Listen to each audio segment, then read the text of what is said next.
Hey,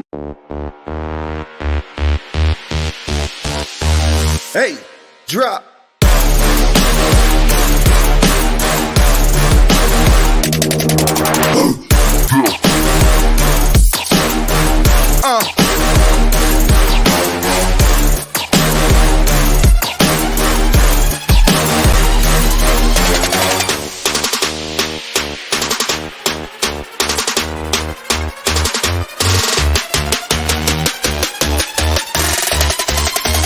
Yeah, hey, drop.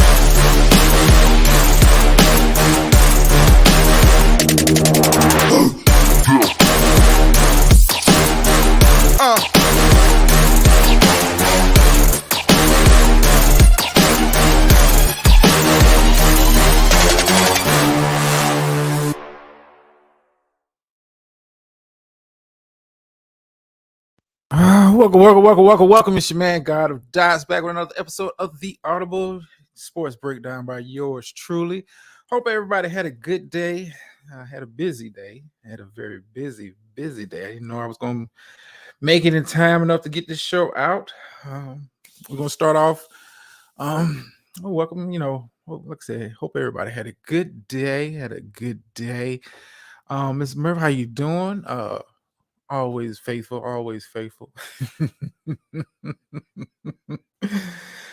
Yeah, was working on some other content.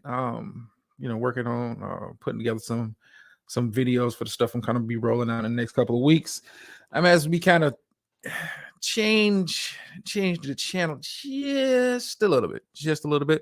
We're gonna start off, of course, talking about the NBA Finals, which tips off tomorrow.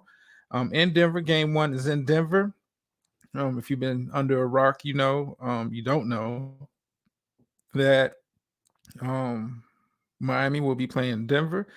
Miami just coming off a crucial Game 7 blowout of Boston in the that series and moving on as the Eastern Conference champions. Hold on, it was something else on my docket, but I can't find it. Hold on. It'll come to me. Okay, here we go. All right. Yeah. Okay. We'll start off with the NBA Finals. I'm sorry. I'm kind of moving too fast. Let me slow down. We also gonna get into some Deandre Hopkins news that has come out. Two teams have already kind of taken themselves out of the race. Why, I don't know. But I don't. We'll talk about it. But tip off tomorrow. Denver, Miami. Miami. I'm gonna kind of start off with a prediction. You know how I am with my picks. I will be picking Miami to take Game 1. I think Game 1 is the best chance for Miami to get one. Denver has been off for the past 10 days now. Denver has been practicing, trying to stay in shape. But it's another thing when you're, just in shape, and when you're in basketball shape. These guys haven't played in about 10 days. I expect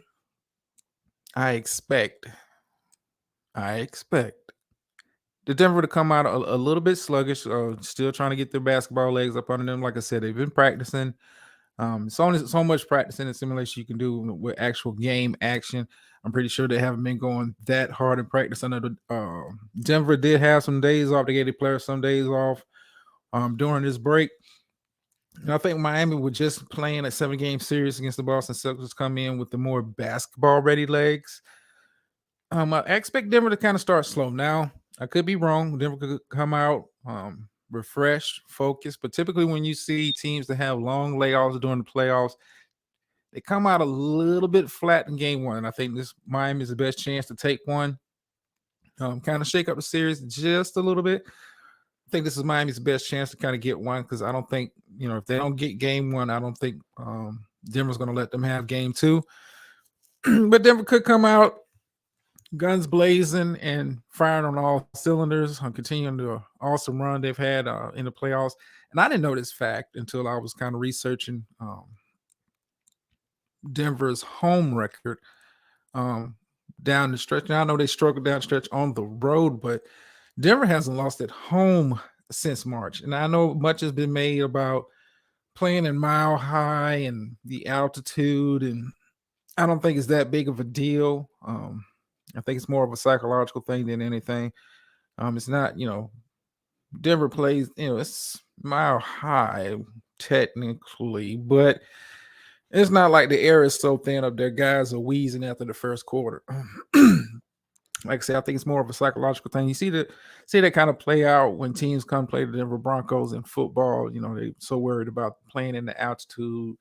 And I mean, guys may be getting winded by the third, fourth quarter, but if you're in shape, it's not going to affect them too much. Like I said, Denver has been off for the past 10 days since they closed out the Lakers in a sweep. I gave them that by Felicia treatment.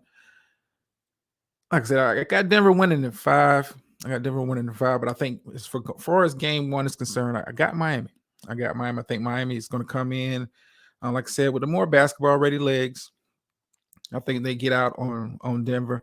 And Denver, by the time third, fourth quarter rolls around, going to be playing catch-up. You haven't seen Denver play from behind too much, but they have done it, and they have been successful with coming back on teams, especially in the second half. You saw that in the second half of Game 4 against the Lakers. Denver, to me, like I said, wins the series in 5, gives it a gentleman's sweep. I think Miami has enough to win Game 1. Win Game 1. It's also been video and reports coming out that Tyler Hero has been playing ball, been practicing. I don't know how much burn he gets, if any, during this NBA Finals. I wouldn't put too much stock into Tyler Hero coming back 100%. If he makes an appearance during this Finals, I think he maybe get 10, 15 minutes a game. Nothing too serious. The guy hasn't played since round 1 against Milwaukee. He went out kind of early in that series. And, he's coming back from a hand injury. How effective will he be? I don't think he'll be too much of an effect. But, it is a good sign that he is kind of, going through the paces, practicing with the team, getting one-on-one workouts in, trying to get back onto the court to contribute to Miami's postseason run. I don't see Tyler Hero being too much of a factor, but hey, it's news. I got a report on it. Like I said, I got Miami going in Game 1. I think Miami, like I said, has enough to come in with the more basketball-ready team. I think Denver's going to come out slow. But, as we kind of, the series kind of goes on, I think Yoke is just too much for Bam, Kevin Love. And I think they can probably scheme a little bit, but Joke is a different kind of a player, a different kind of a big man. You don't see too many big men initiating the offense, and I think that's a problem with most big men when they're guarding Yoke is, you have to kind of get up on them. You saw the Lakers try to go with Hachimura, trying to go with a much smaller but stronger player than AD, as far as like trying to get up on Yoke, bother him a little bit with the with the speed. I don't know if Miami has the personnel to kind of really bother Joe. I mean, you can put Bam out there. Kevin Love, I expect Kevin Love to get some healthy amount of minutes during this series. I don't see it being too much of a problem for Yoke. I think Jamal Murray gets it going. Miami's going to have to kind of play. I think you're going to see Miami play more zone against Denver, because Denver is a team that can beat you inside, beat you outside, beat you the mid range. This is a complete offensive team, and what gets underrated when you watch the Denver Nuggets play, especially during this playoff run that they've been on, is how well they play team defense. Aaron Gordon is giving guys fits. He gave Kevin Durant fits in that series. Kevin Durant struggled in that series with the Phoenix Suns. LeBron kind of struggled a bit, when they played.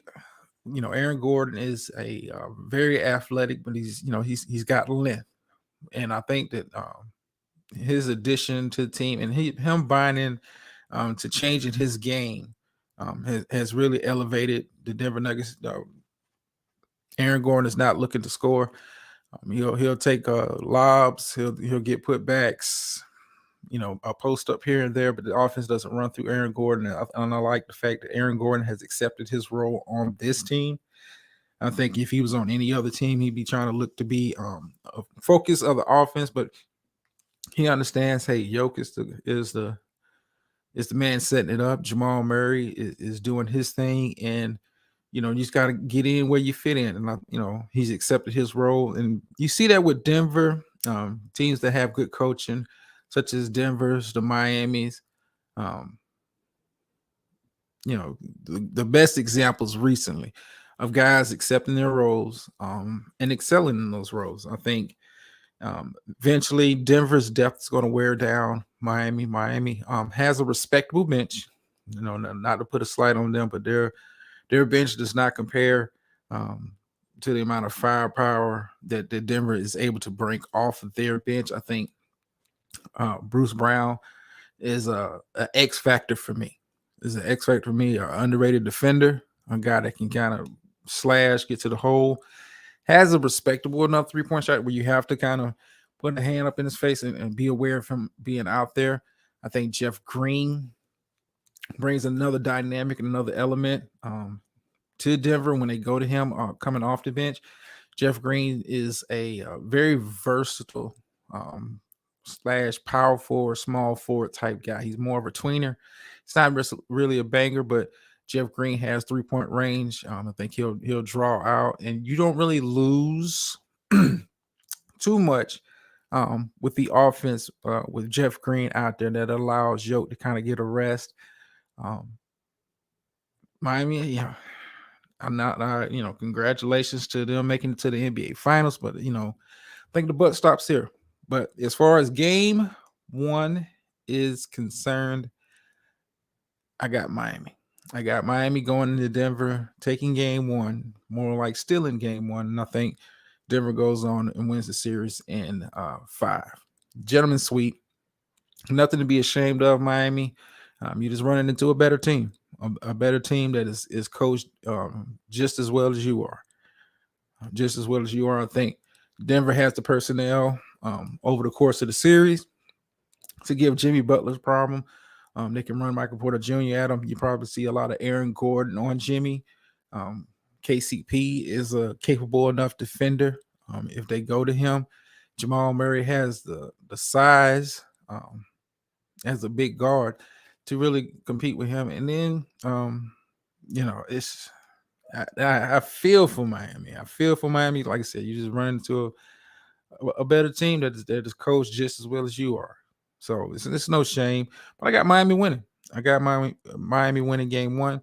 Before I move on to the Deandre Hopkins news, like I said, I'm not going to be here too long. I'm working on some stuff. But it came out yesterday that Golden State GM Myers, I want to say his first name is Bob. Bob or Jacob. Don't kill me if I'm wrong. But he is stepping down as a GM of the Golden State Warriors. This is for me, it's kind of like writing on the wall that you're going to see a transition on how Golden State does business. For the bulk of the championship years, Myers has been the GM, putting the pieces together, bringing in guys, cultivating guys, keeping that core intact. But with the offseason being what it is, the hard cap changes that are coming down with the new CBA starting this offseason, Golden State is going to be in a position where they're going to have to make some hard choices. Do you keep Draymond Green? Do you extend Draymond Green? Do you give him a contract going forward? I know that he is. I want to say he has a player option, so he could opt in. But I could, I don't know if Golden State even want to keep him, because if you keep Draymond, what do you do with Jordan Poole? Jordan Poole, in my opinion, underachieved during their playoff run. Was a shell of himself. I don't know where his head was at. He found himself in the doghouse. You saw his minutes get cut during the playoff run. If you keep Draymond, what signals does that send to Jordan Poole? Jordan Poole is supposed to be the next wave of Golden State Warriors, along with him, Moody, and Kuminga. Supposed to be the next wave. And if you keep Draymond, this, that lingering problem, that cloud that hung over Golden State this season, does it go away? Does it go away? Do they mend the fences this offseason? I don't know. If I'm Jordan Poole and some dude on my team, knock me out cold with a one-hitter quitter sucker punch, I don't know how keen I'd be wanting to play with this guy for another year, let alone another 2 or 3 years. Another 2 or 3 years. Golden State also has to look at, Klay Thompson is going to be up for a contract. What do you do? And I think with Myers leaving, typically I don't, report on GMs leaving and that kind of stuff because I like to focus on the guys that's, on the sideline as far as the coach. I focus on the guys that's actually on the field or the court. I like to focus on that. But Myers is a unique case. It's not too many GMs who have had the kind of success that he has had with one organization for this extended time. He has built a dynasty in Golden State. Whether they win one this year or not, he has built the dynasty. He has 4 rings to his credit. I want to say this is the first playoff run they've had with Steve Kerr as the head coach where they didn't make the NBA Finals. So I think him leaving, he is a hot commodity. Some organizations are looking to bring him in to kind of duplicate the same success that he had in Golden State. I don't think you can duplicate it, but if anybody can kind of simulate the same kind of level of play, he's a guy that you will probably look to. I put him not necessarily on the same level as a Jerry West when it comes to building franchises up, but he's close. He's close. He's built, like I said, he's built a dynasty in Golden State. He's built the dynasty, and as hard as it is to have teams that go to the finals, year after year after year after year, win or lose, but to have to build teams, tweak teams, bring guys in, a key move here, a key trade there, it's hard to find GMs in today's, especially in today's NBA, that know how to properly put together a team. Put together a team. Teams like Detroit, New York is moving on from their GM. He has options if he wants to do it. I think right now he's going to kind of take a wait and see approach, but we'll see. We'll see. I expect him to be back in the NBA in some form of fashion within the next year or two. I think he probably takes a year off, kind of decompress, look what the landscape is. It's also been talks of teams wanting to bring him in and offer him a stake in ownership. He's the most sought after executive in the NBA this coming off season. But before I kind of close out the show and kind of move on, we're going to talk about the Deandre Hopkins update. If you don't know, Deandre Hopkins released last week by Arizona Cardinals in a cap saving move. He was scheduled to make $30 million this upcoming season. When Arizona cut him, they was able to save $8 million of that 30. Still have a $22 million cap hit, but he is a free agent wide receiver. And 2 of the teams that have come out and said they're not in the market for DeAndre Hopkins kind of surprised me, considering what they have in their own wide receiver room. Is kind of befuddling. And for those teams, I'm going to go ahead and get those teams out there. The New York Jets and the Tennessee Titans have come out and said they're not in the DeAndre Hopkins sweepstakes. They have no interest at this time of signing him. Tennessee, I kind of get, but I don't kind of get, because you have pieces there, especially on offense. Tannehill's coming back. You still have Derrick Henry out there. And you saw what losing a number 1 receiver did to the Tennessee offense. Tennessee is not known as passive, flinging around the field. But with the loss of A.J. Brown last offseason, you saw the decrease in offensive production from the Tennessee Titans.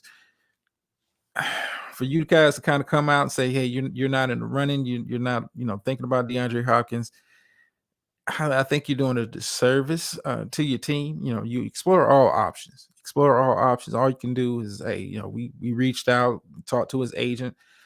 He said he wanted this. These teams are on his short list. yada yada yada yada. But for you to come out and say, "Hey, we're not even interested," like why not? Why not? I mean, you have a team that played poorly down the stretch, but was in position going into the last week of the season to win the division and move on to the playoffs. Why not bring in DeAndre Hopkins? Maybe if not a long term deal, maybe not a big money deal, maybe a 2-year deal. Tennessee has a little money where they can kind of flex like that. Bring in a number one receiver such as DeAndre Hopkins that opens up the running lanes for Derrick Henry, allows him to be more impactful on the scheme that Tennessee runs out there. But that one I don't get. And the New York Jets was a head scratcher to me. A head scratcher to me. I don't know if Aaron Rodgers made the call and say, we good with what we have. I have my guys. I'm not really trying to blend in another guy this late in the off season. I mean, I know OTAs and training camps are really kind of getting underway, but I don't know. I think DeAndre Hopkins is in a tough situation from a financial standpoint. I think a lot of teams will want him. I think the issue is going to be, what is the asking price? What is the asking price? Is he willing to kind of come in, play for about a $2-3 million contract with incentives? Um, I don't know if he's willing to do that at this stage of his career. I don't know. I don't know what his motivation is. It's also been talks that Cleveland, Deshaun Watson has come out and said he would love to have him there. Cleveland does have somewhat of a need. They don't really need a DeAndre Hopkins. They still have Amari Cooper out there, quote unquote, as the number one. But DeAndre Hopkins had a lot of success playing with Deshaun Watson. And if I'm Cleveland, it's something I would explore. I mean, you're paying Deshaun Watson all this money. He looked kind of rough coming back after a year and a half of not playing, during the final games that he did play last season after his suspension. Why not kick the tires, see what DeAndre Hopkins is asking for, and see if you can make it happen. See if you can make it happen. One thing about the NFL that is different from the NBA, each season, every team comes in with a realistic shot of being successful. And if you have an opportunity to pick up a talent such as a DeAndre Hopkins, why not explore the option? See what he wants. The worst he can say, "Hey man, I won't play for, but this is the minimum I'll play for," and that you can either make the move or you can just we'll move on. I don't think DeAndre Hopkins is needy for a team right now. I don't see him going to a team that doesn't realistically have a shot to make the playoffs. I know it's been talks of him possibly going back to Houston, reuniting there with the new regime, new rookie quarterback. I don't see that happening. I don't see that happening. Now, especially when you still had the same owner that kind of burnt that bridge in the first place. I don't see that happening, but I think DeAndre is going to, probably wait it out, start of the season, kind of see what's what. Maybe wait for an injury or a team that comes out struggling and they can possibly use him. I can see it. I can see it. Y'all know I'm a Cowboys fan. Y'all know I'm a Cowboys fan. He has expressed, interest and, wanting to be wanting to have that star on the side of his helmet. But that was much early in the offseason before, the draft came, free agency kind of came and went. If DeAndre Hopkins was available then as a free agent, I think that's an option that Dallas would have looked at. Now, Dallas does have about $7 million in cap space at the moment. I don't see DeAndre, coming in for around that number, especially when you were scheduled to make 30. I'm thinking he probably comes in, signs with the team, maybe $10 million for a year, $10 million for 2 years. And then kind of see, what his career is looking like. DeAndre Hopkins, as talented as he's an older player. He's an older wide receiver. Not to say that he still can't play at an elite level. His game has never been predicated on being the fastest, being the strongest. He's always been a precise route runner. He's always had some of the best hands in the NFL. And as long as you have those two qualities, you can hang around a long, long time in this league. In my opinion, speed at wide receiver is kind of overrated because we've seen a lot of guys come out that can run a 4.2, 4.3 at wide receiver and not amount to anything. And then you got a guy that like Jerry Rice, greatest wide receiver of all time, ran a 4.6 at the combine. Wasn't the fastest guy, but knew how to get open and had sure hands. And that keeps you in the league for a very, very, very, very long time. Wes Welker, another guy that kind of comes to mind, wasn't a speedster, but was able to run routes and had good hands. If you have that, you can extend your career at wide receiver, especially in today's NFL where teams are more pass happy now. Allows your shelf life to kind of stay a little bit longer, But we'll see.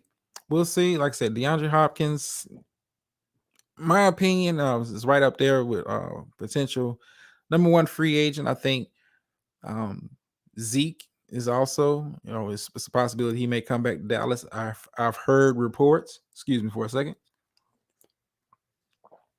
I've heard reports that the Chargers may be looking at Zeke to kind of come in, not necessarily as a starter. They do have Austin Eckler, who they just signed to another contract. But when you can bring in a guy like Zeke, who is still kind of good around the goal line, and they're still good as far as pass block, can still kind of get out there and swing out and catch the short dump off pass. If you're able to bring in a player like Zeke for the cheap, I think that's something you kind of got to look at. You kind of got to look at. Will I want Zeke to be my feature back? No. I've been saying it for the past couple of years. Zeke has been a shell of himself. Especially once he got paid, got the money. It just wasn't the same running back. I don't know. Was it he was just out of shape? I put on too much weight. I don't know. But I know what I saw on the field, and it's the reason why the Dallas Cowboys moved on from him and moved into the arms of Tony Pollard as the number one. But like I said, it's a possibility Zeke could come back to Dallas. But like I said, DeAndre Hopkins, Zeke, top two named free agents out there on the market. And we'll see where these guys land up. I don't expect them guys to sign before the season starts. They've got enough cachet, got enough money saved up. They can kind of pick their spots right now. Hopefully. I'm going to rephrase that. Hopefully they've kind of saved up their money. That way they're not rushing to just take any old job because they need money. I hope not. But before I gotta get up out of here, like I said, next couple of weeks we'll be rolling out NFL content on this channel. I'm not going to make it an all NFL channel, but once the NBA finals kind of wrap up, that'll allow me time to kind of lock in and focus to really start putting out the content prior to the season, NFL season starting. We'll be kind of changing up the schedule for the show. I don't see a need to kind of go live every day, especially during the NFL season. May go live on a Monday to kind of do Sunday recap. Maybe go live on a Friday or Saturday, kind of the week preview. I'll figure out a schedule. If you have any tips, ideas, and all that kind of good stuff, hey, feel free to comment. Let me know what you think. Like I said, NFL content will be coming soon to the channel. Soon as the NBA, soon as the NBA season kind of wraps up. Yeah, I'm ready for football too, Miss Murphy. I'm ready for football too. It's nothing like it. Nothing in this. I love the NBA, but it's nothing like a 17 game NFL season. Around the time the NFL season is going, if you're a college football fan, roll tide. It's the best time of year. It's the most watched sport in America for a reason. You think players and not players, but fans. You think fans have fever for their team? Nobody loves a basketball team like they love an NFL team. I'm just gonna keep it a buck. I like the Lakers. Lakers are my team, but you see who's on the screen. Nobody's above them boys. In my household and hopefully in yours too. Yes, indeed. So when football start, yeah, football starts. Like I said, OTAs are kind of kicking off. And welcome to the show, Game Inside the Square. Football season. OTAs are kind of going on right now. Training camp will kind of start in full effect. A little bit later, in June. I want to say the first preseason games are around the beginning of August. Matter of fact, I don't want to. I'm gonna go ahead and look. Okay,